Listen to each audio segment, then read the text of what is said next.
3.5 হাত, আমি আমার হাতে 3.5 হাত, আপনাদের খতিব সাহেব ওনার হাতে 3.5 হাত, একেবারে ছোট্ট ছেলে, হ্যাঁ 2 ফুট 2.5 ফুট হবে, উনি ওনার হাতে 3.5 হাত। তাহলে এত বড় 3.5 হাত, এতগুলো মানুষ একজন না, এখানে শত শত মানুষ।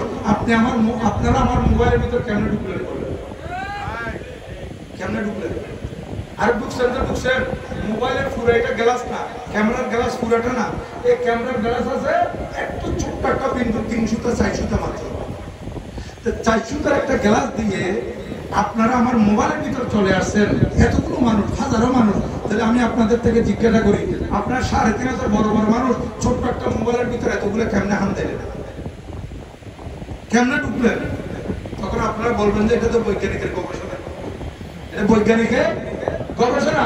তারা বৈজ্ঞানিকের গবেষণায় ক্যামেরার 3-4 সুতা গ্লাস দিয়ে যদি আপনাদেরকে স্ক্রিনের মধ্যে হাজারো মানুষকে ঢুকে ফেলতে পারে, তাহলে বৈজ্ঞানিকের গবেষণা যেখানে শেষ, সেখানে আল্লাহর ওলির করামত মাত্র শুরু। বৈজ্ঞানিকের গবেষণা যেখানে শেষ, সেখানে আল্লাহর ওলির করামত শুরু।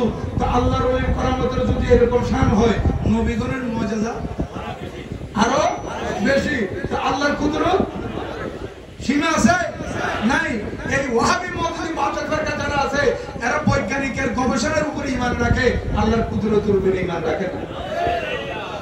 বৈজ্ঞানিকের গবেষণায় মোবাইলের স্ক্রিনের মধ্যে হাজারো মানুষকে 3-4 সুতা গ্লাস দিয়ে যদি ঢুকে ফেলতে পারে, তাহলে আল্লাহর কুদরত। আমার নবী যখন দুনিয়াতে তশরিফ আনতেছেন, আল্লাহ পাক বলেন, আমি আল্লাহ জানি আমার মাহবুব নবীর মাহফিল করতে গিয়ে আমার বান্দারা মরিচাবাতি ডেকোরেশন থেকে ভাড়া করবে, এরা পুরো এলাকা লাইটিং করে ফেলবে, সাজিয়ে ফেলবে। আমার মাহবুব নবী যাচ্ছে, আমি আল্লাহকে কোনো ডেকোরেশন থেকে লাইট ভাড়া করতে হয় না। আমি আল্লাহ পাক আসমানের মধ্যে যত নক্ষত্র রেখেছি, এগুলো সবগুলোকে আমি মরিচাবাতি বানিয়ে আমার খাতুনের ঘরে পাঠিয়ে দিয়েছি।